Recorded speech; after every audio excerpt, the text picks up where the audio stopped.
Good evening, everyone. A very warm welcome to our parents, students, counselors, as well as our esteemed panelists to the Australia and New Zealand panel of our UG Virtual Symposium 2020.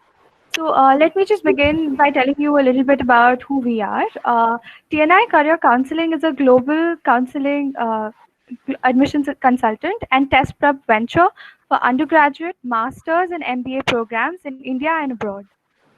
Our initial personal one to one counseling with parent and child helps identify goals, personality, learning style, career values, and skill sets to help us guide the higher education outcome over time by advising on areas that need strengthening. We work with all stakeholders to make this possible. So, as you can see, we have more than 50 advisors who are experts in their fields and have graduated from top colleges around the world. They're all very kind and very willing to help our students out with the guidance for growth in their respective fields. Let's begin with introducing the panel. Our moderator for today is Mr. Dhaval Mehta, who's the founder and CEO of TCC. Uh, he's an expert career coach with more than 17 years of experience, NACAC member, Pearson certified career counselor with a certificate in college advising. He's also a University of Michigan and Columbia University graduate. And this is our illustrious panel for today. All of them have done incredible work so far and are joining us today from all over the world. So, from ETS TOEFL today, we have Ms. Helen Cook joining us, who represents client relations for Australasia for educational testing services and is the largest not for profit research and measurement company globally. She's a consultant and educator with over 30 years of experience. Mr. V. Veramani is the Director of Sales for Higher Education and PTE Academic Business at Pearson, India and Nepal.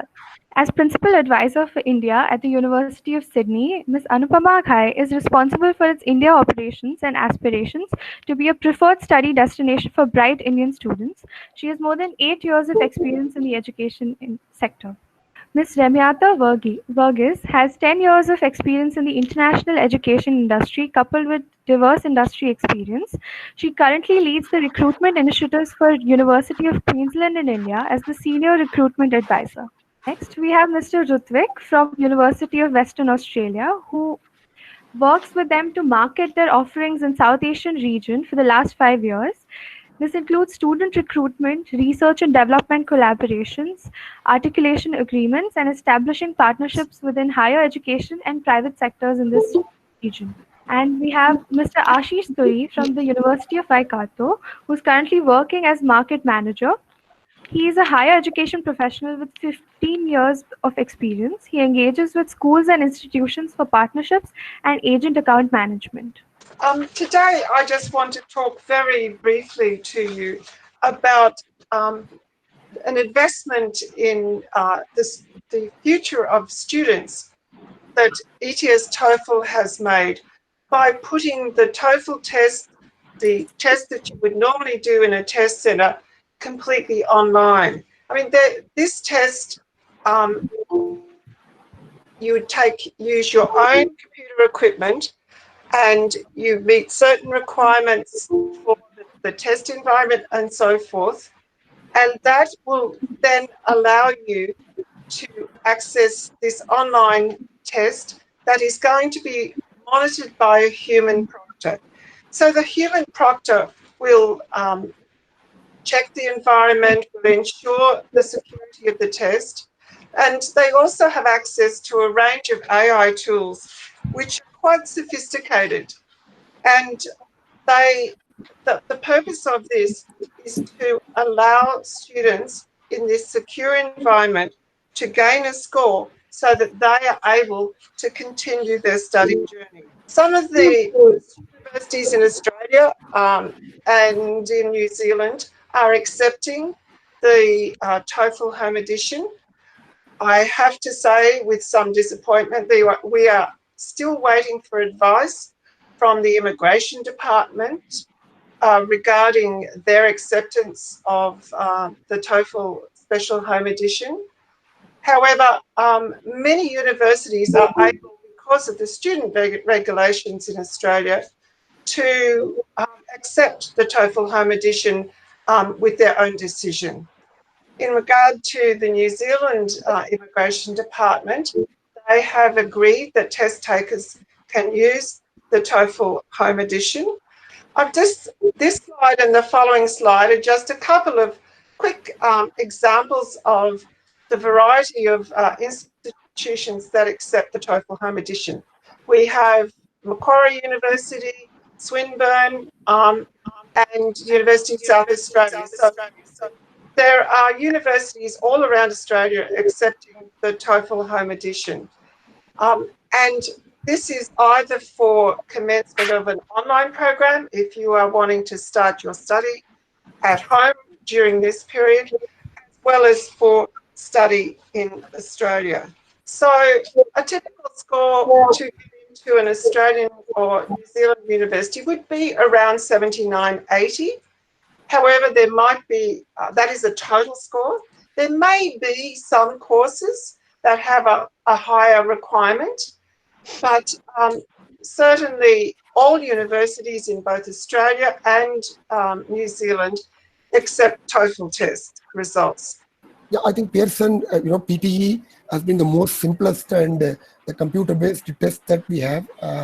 The good news is, after a brief while of around COVID, etc., we are back. The test centers are functioning now in select towns. Very soon, you will see that in every town that where we were present, the student would be able to take the test. Yeah, it's a computer-based test and the most unbiased and secure-proof test. The candidate score is completely unbiased because he takes the test in the computer and the test is evaluated on computer and you get the scores. Yeah, so these are the four key features through which I can explain a PTE academic test. Starting from convenient, it's extremely convenient. You can book your test all around the year, and it's over 53 countries is where one can take the test, and you can book up to 1 day before, just 24 hours before you can book yourself to attend the test, and 85% of the results you would get in 48 hours. It's secure because it has got multi-level global security measures, and it's probably the most secure test there is no human intervention involved in it. That obviously brings the confidence in the results. It's accurate because it's computer based and there is no element of an human bias here. And globally, many institutions have the trust in the English ability of the students with a PTE score. Is relevant and objective primarily because we use the genuine academic content and it's an integrated testing skills. It tests the integrated skills of the student, which primarily includes the LSRW and speaking, including a speaking which is also computer based. So pretty relevant to this crowd with Australia and New Zealand. I would start from right to left, whereas 100% of universities in Australia accepts our PTE test, and all visas in these two countries accepts PTE score, and there is a New Zealand aid scholarship also accepts the PTE score. And University of Queensland is one of the leading teaching and research-based institutions in Australia. We are one of the founding members of the group of 8 universities. When we talk about Queensland, we are located in Brisbane, which is the capital city of Queensland. And we are also a #1 university in Australia for research. That also means that our students get to learn from the best and best of faculty who does the research, our practitioners, and so students have the perfect opportunity to have a combination of theory and practice. And we also have 53,000 students enrolled in the university with 18,000 international students from over 145 countries.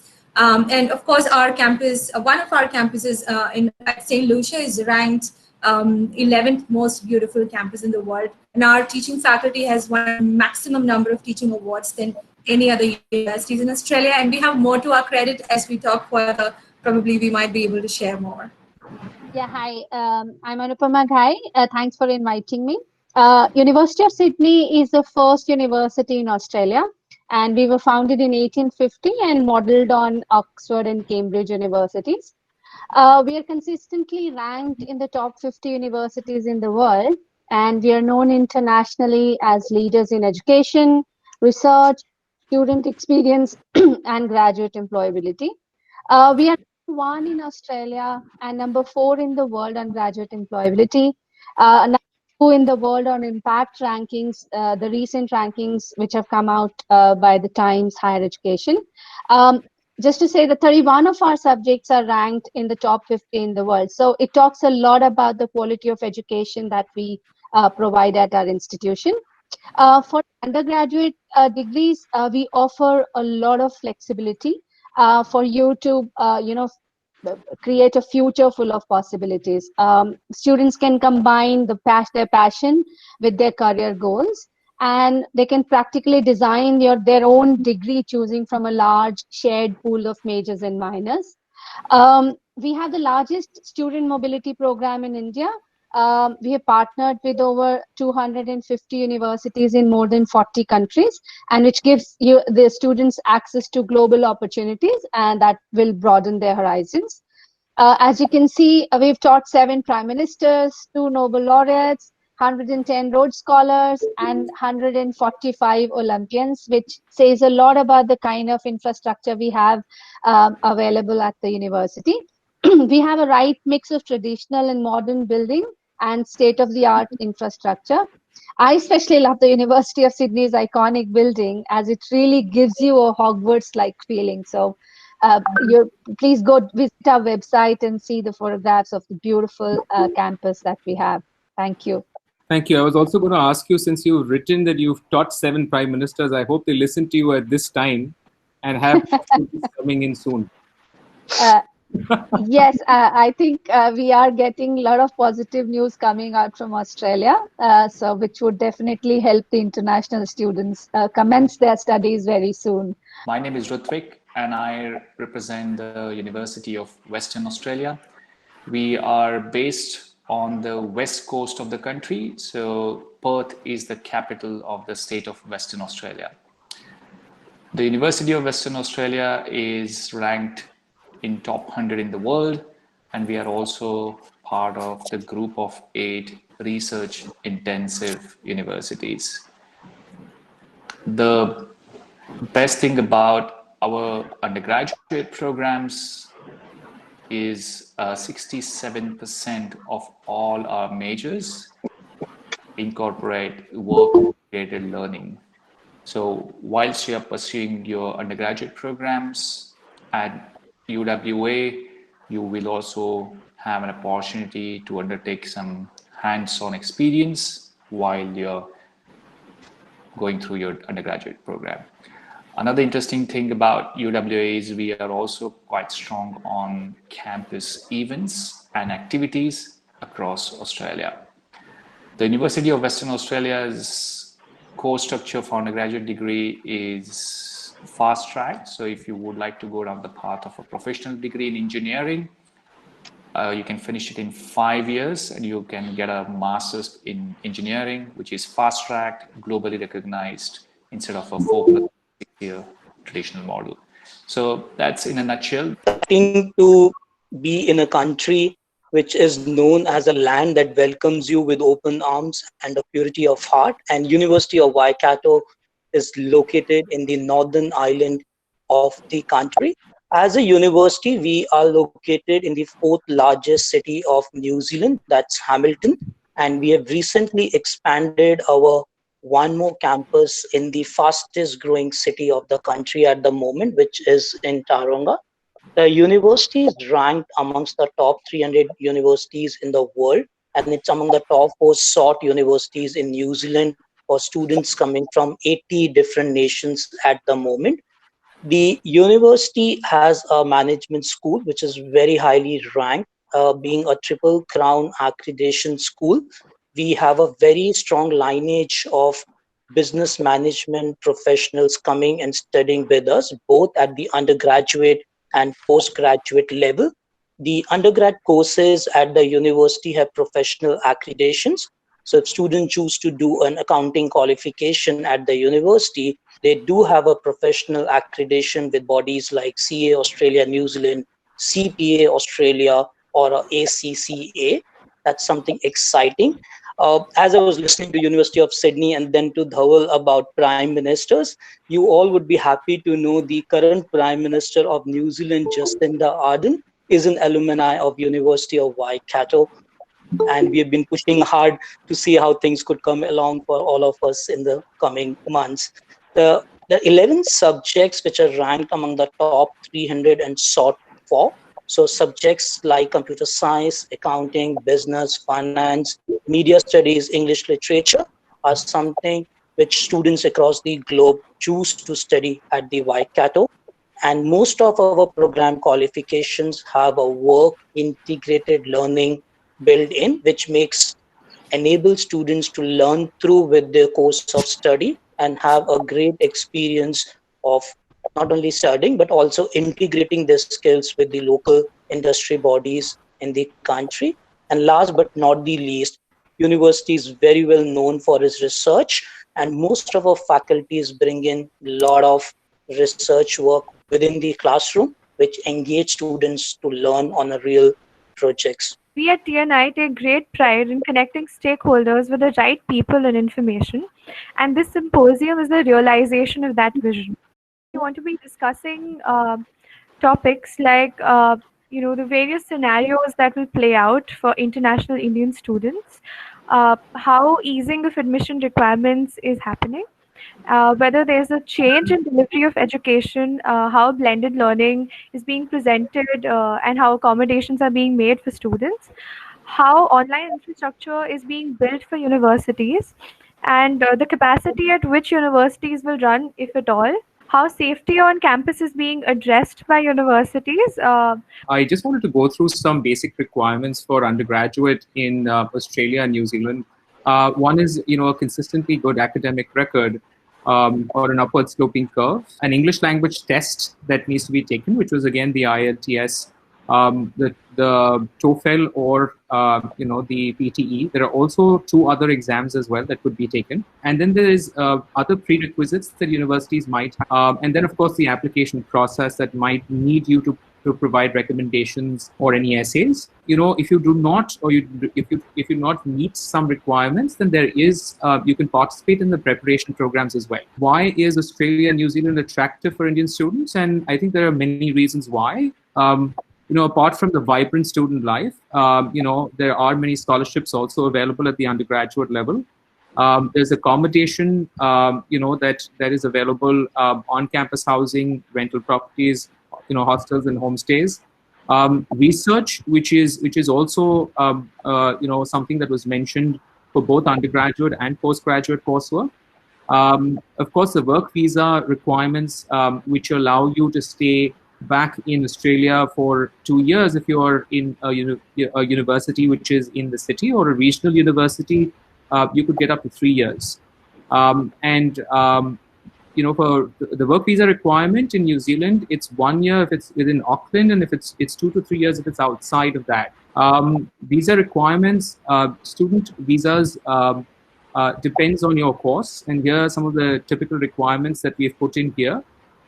There is an electronic confirmation of enrollment certificate. You need to meet the genuine temporary entrant requirement. Prove that you have sufficient funds for airfares, course fees, and living costs. Demonstrate English language proficiency.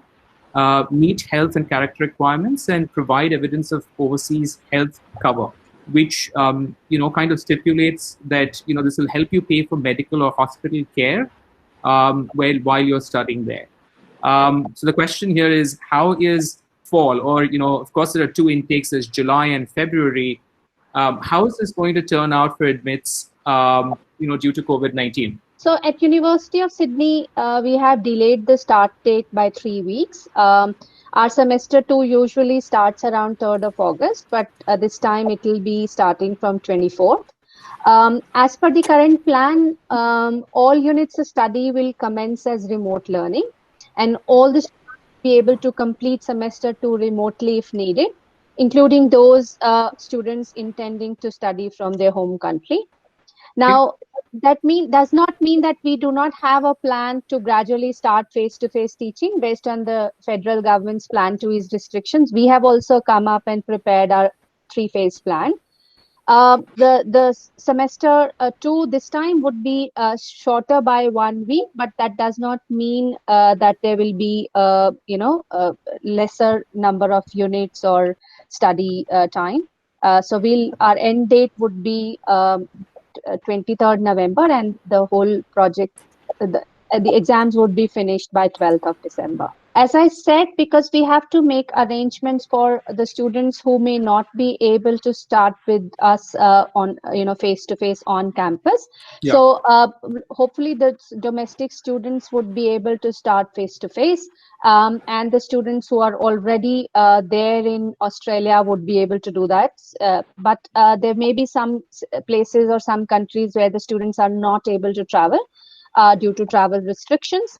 So it would be a blended model where we will continue to also teach remotely for the benefit of, for the advantage of the students who are not able to study face to face. Once, even if you have a capacity of, say 20,000 or 30,000 students on campus at this point, now with having COVID, are you thinking that, all of them could come to a class even after some time, once, maybe if someone comes to campus by December, or even earlier by November, are you all going to operate at full capacity, or do you feel that there might be a blended learning even on campus? So as I said, it is going to be definitely going to be a blended model, at least for this semester.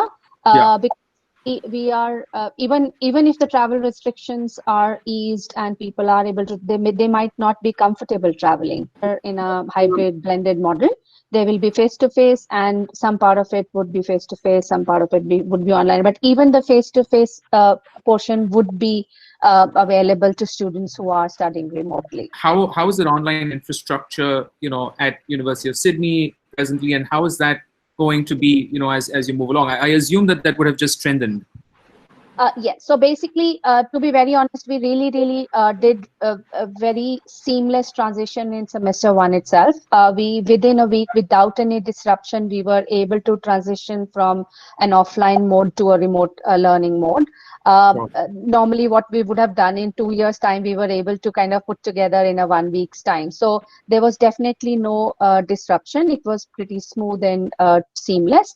But this 3 weeks delay that we have planned also is, with the thought that the faculty would be able to put together their plans to improvement and put together, their learnings from semester one into practice for semester two, and that will give them some more time to prepare better for semester two start. And also it will give extra time to students who are planning to start their studies in semester two to complete their application process. Are you all thinking of introducing any courses slightly later that, what if students can't take up in July and they might want to come slightly later on campus? Are you thinking of adding more coursework or programs slightly later in the semester? No, currently it is 24th August start for everybody, but there are certain courses which have a different start date or different schedule or timetable. They will continue to have their own. For example, our MBA course starts on 3rd of August. There is no delay for that. So we were talking about two different intakes for 2020, right? One is Feb, another is July. So all our students who started in the semester one, the February intake, has already been doing their courses online now. We made that transition very quickly. And for students who are commencing for July, again, they're going to start with their online sessions. And all the programs that are offered in July, and even some of those programs that are offered in February, are also being offered for the July intake this time, because it's going to be an online learning scenario. So we are able to accommodate more programs. Much more than that, we have also developed an excellent online learning platform. We have tested it several times, even with the leadership team and the academic team, going for a trial to see what difficulties. We've taken feedbacks from students who are already doing the online lessons, and we have incorporated all of these suggestions, and especially with the online learning platform. I see that there are a lot of parents and students who are apprehensive about their online learning experience, because there's not been a culture of doing your bachelor's, master's online, right? All of us are experienced, and now we all sign up for online lessons to keep ourselves growing in terms of our professional development. But I think it is very, very essential in the current scenario, when there is an uncertainty, is actually when we all need to bulletproof ourselves to these universities. And for that, I think education is the best tool that we can have. And to support students learning online, what University of Queensland have done, and I'm very sure my friends from other universities will also agree to this, that we also have platforms where library resources are given online. Professors are giving consultations online. Students still do group assignments, connecting with students from different parts of the world.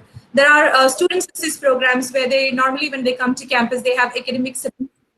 They are given support by the career services team. Now we have students getting their career service advisors. Even if they're joining for the next intake online, they will still have student success programs through academic learning and employability services still given to them. There are certain programs that are also offering internships online in the program, right? So those are some opportunities we can talk about and make students understand, or maybe students should understand that they have an opportunity with.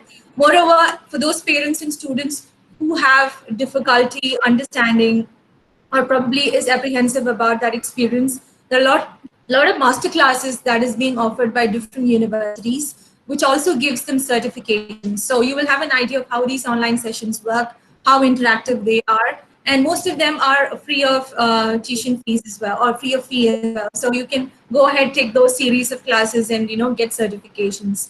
Now to the other question that you spoke about, blended learning, right? While all teaching is moved online right now, campuses will remain open to facilitate a range of activities. Obviously, that will occur within the boundaries of current physical distancing and public gathering guidelines given by the government. We still have our libraries open where people maintain their physical distancing guidelines. Librarians are offering consultations via Zoom now. We have the UQ Art Museum, which is open for research and curriculum purposes, that is accessible for students even now via appointments. You have important services like mental health support, student support centers, health centers. All these are available online for students, right? And I think much more than that, you find even the University of Queensland has tripled its support for students. Like they have actually boosted their student assistance and recovery package to about $15 million. And that means as a package, we are looking at almost an budget of $10 million made available to international students in terms of financial hardship funds. How is the semester in terms of grading? Because some of them have gone to a pass-fail or an option to a pass-fail also because you're online. And I'm sure that would have probably happened to your February intakes as well, right? If you suddenly moved online, you have the option to maybe have a pass and fail for a course if it's not graded. So just wanted to understand, is that also a possibility here? How are the universities, each one of them, for the courses, are they providing a pass and fail as an option versus being graded? Our assessments have been altered so that there is no requirement to attend the campus to participate in examinations. Yeah. The coordinators will be updating their electronic course profiles. Students can look at it. There'll be some internal courses, and we have actually learned a way to rework on the entire curriculum so that we incorporate the fact that students would have missed out on certain subjects, and we're still giving them online assistance to get those exams done. So they may not actually come and attend their exams on campus. They can do their assessments online, and there's been a lot of alterations happening within the course profile as well. Just coming back to that particular question on how the university plans to award grades to begin with, what UWA has decided is all the grading will be student-centric. As an example, if, as we know, the current scenario where our currently enrolled students are already in Perth, are taking their classes online, including the assessments, tutorials, and also the final exam. So UWA has gone down the path of implementing a software called Examplify, which essentially monitors and authenticates during the duration of the study and helps the students to take their exams from their homes.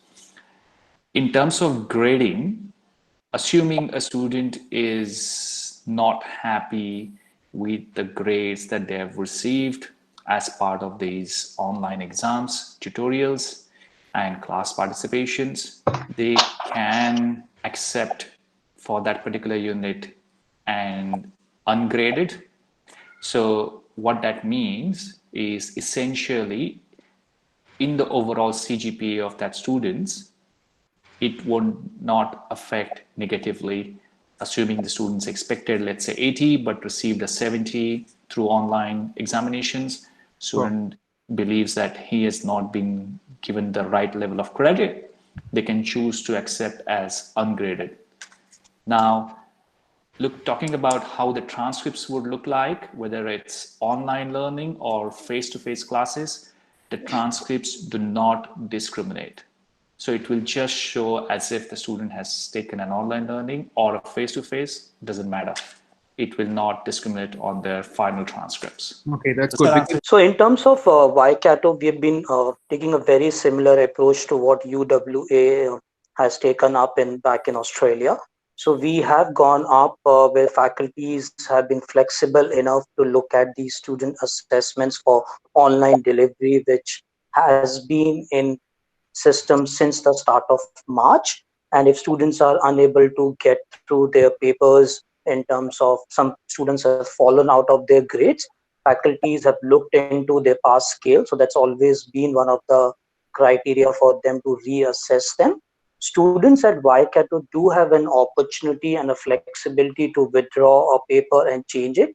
So if there was a qualification paper which they could not clear it, but had a lot of practical component, given the current crisis, they do have an opportunity and a flexibility to change it to a separate or other credit paper in a qualification.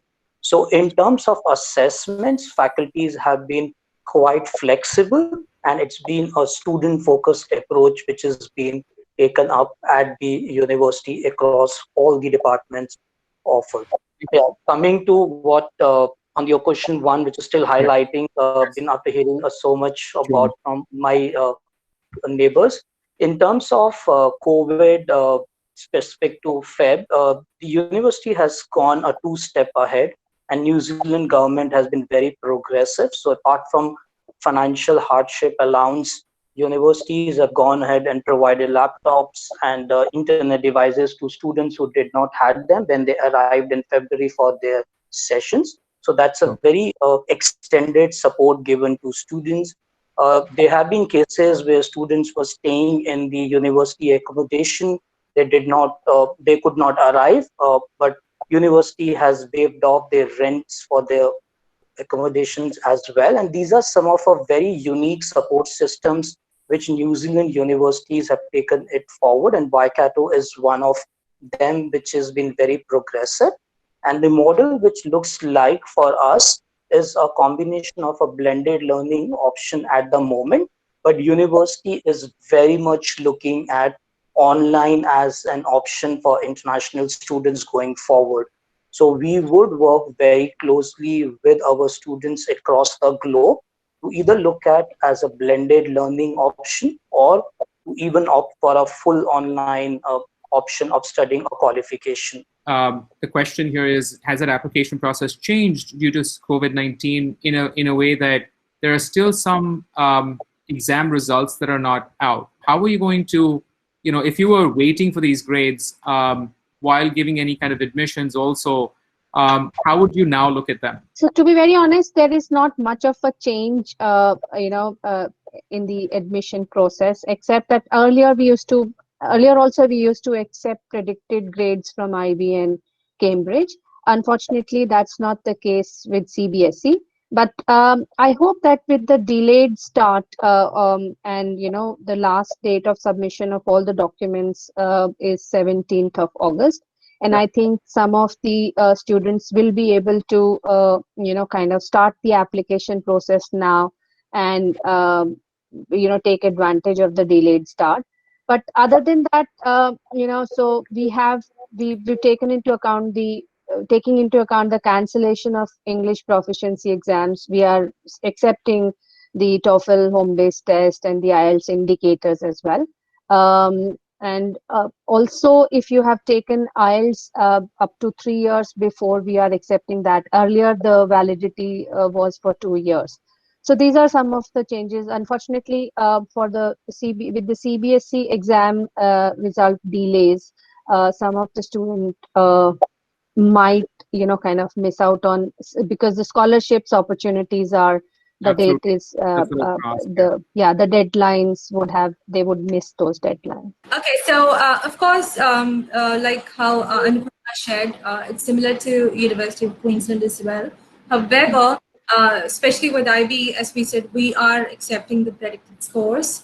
For CBSE, of course, we do not have a provision of accepting the predicted scores. However, we are still accepting all these conditional offer holders who are pending with their final mark list to still continue learning on online, right? So they can commence the program.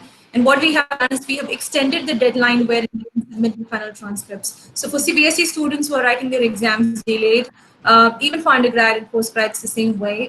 For CBSE students, also on a case-to-case basis, students are able to accept their offers through their conditional COE formality. So there's a request form that students can give, and we have extended the deadline where they can submit their final mark lists and can still come on to commencing their online lessons. However, they will have to comply with the extended deadline. And we feel like that deadline itself is with enough duration, and students will be able to comply with the conditions mentioned in the offer letter. I think we do resonate with what the policies of University of Sydney and University of Queensland is in terms of acceptance of IBDP and Cambridge A-level scores.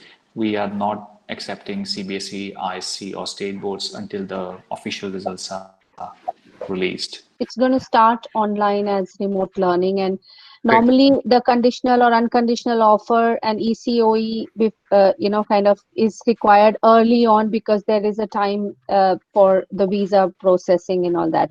So we are, so they can commence their studies without getting the visa. So I think with the delayed start at the university and some other universities, they would still be able to, kind of take advantage of this delayed start. And, so I would still suggest all of these students from CBSE and the other state boards to start with their application process and, do the complete of these first few hurdles that are there in their way, and, get the conditional offer letters, and then they would have as soon as they have their final transcripts, they can submit those and start online and then can wait, start their visa process. We don't know when the visa process is going to start by the DHA anyways. New Zealand universities have taken a step ahead. We understand how this COVID crisis is impacting students across the globe. So as New Zealand universities and University of Waikato, we are accepting predicted scores for CBSE and ISC boards.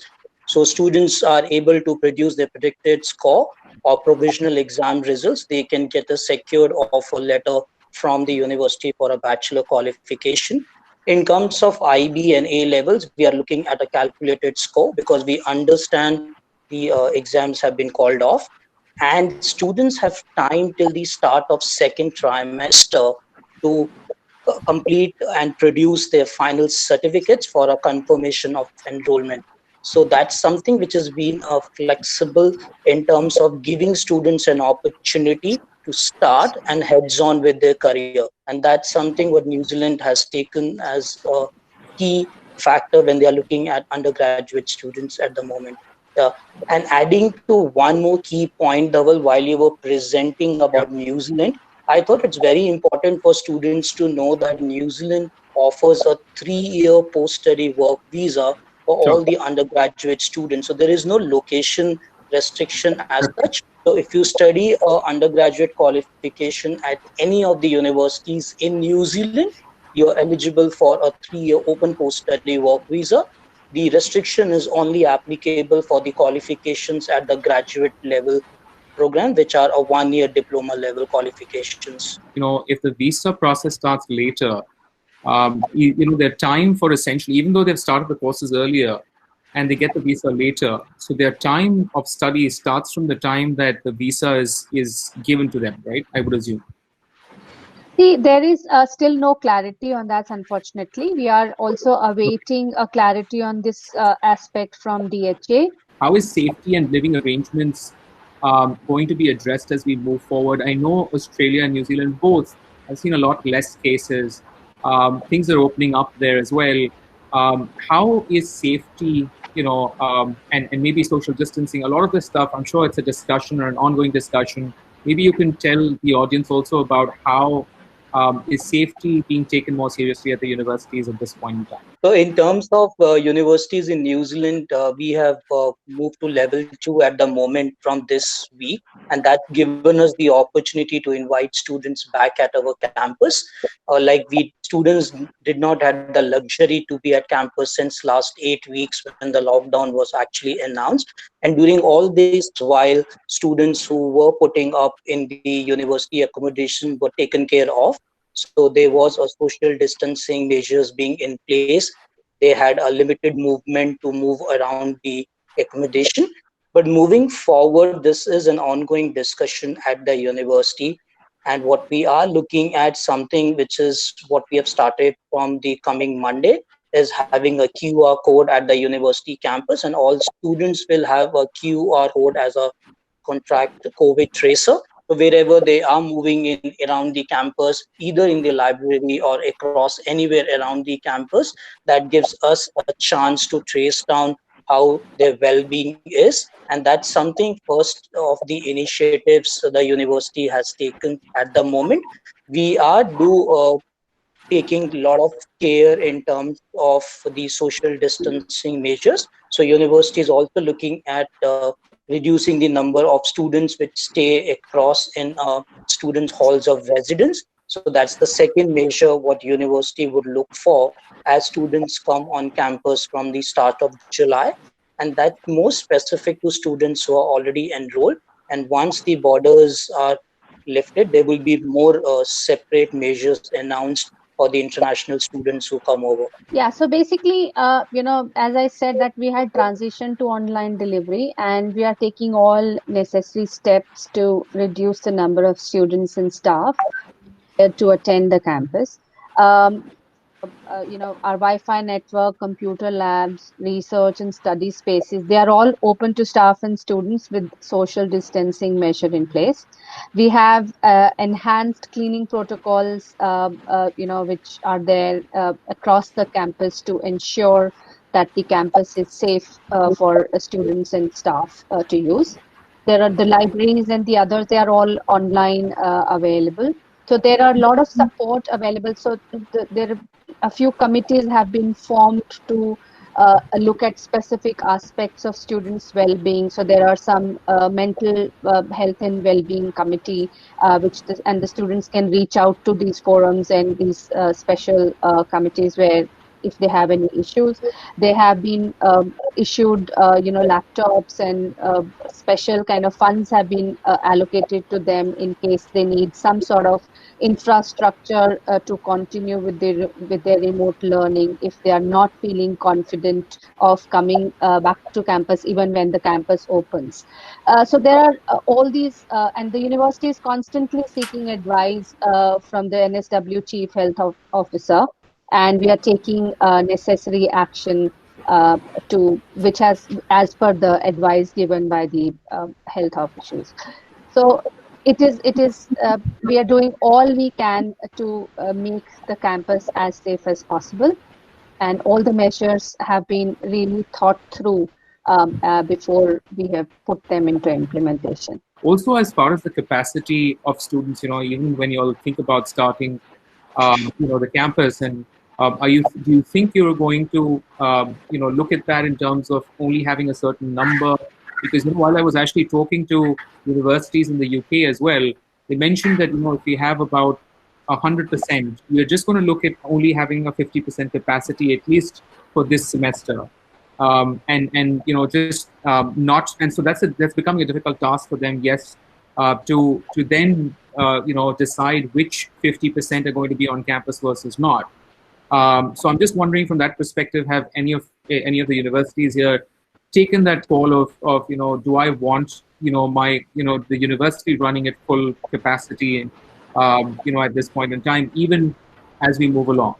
I'm sure that this is of course a question that comes from how the government allows international students to come in, but yet from a university perspective, do you feel that you want want time to cope up with the capacity as well? Yeah, I would like to pitch in here. Sorry. Yeah, Ritwik. Yeah, I think the situation with Australia and New Zealand, for that matter, is much better than what UK is going through for now. Absolutely. As an example, in Perth, where we are located, the primary and secondary schools started more than 3 weeks ago, and there Yeah. is over 75% attendance across all the more than 100 schools in and around Perth. Wonderful. Secondly, the restaurants and cafes opened from Monday this week with a certain social distancing norms. So I guess I won't be surprised if the face-to-face classes for students who are already in Perth would commence from our July intake, which starts on 27th of July. So I guess we are definitely much well equipped in terms of allowing students to come on campus and experience the life there. Anything that you would suggest to Indian international students so that they can prepare better? So the suggestion that I would give for students who are looking forward to doing their semester this year or next year is definitely not to stop. This is not a stop anywhere. This is just a slow pace that we have right now. It's probably a small pause, but definitely there are a lot of opportunities amongst all adversities and challenges, obviously. So please do not stop your intent of studying overseas. If you're looking forward to an international education, this is also the right time for you to actually come in and start applying. In terms of preparations, I would say for those students and parents who are really not sure about your online learning experience, we always advise you to come and attend the webinars, the personal consultations that faculties are doing. There are a lot of events that are happening, unlike before. Everything is virtually available now, accessible for students and parents to attend. To make use of those facilities and have informed decisions taken.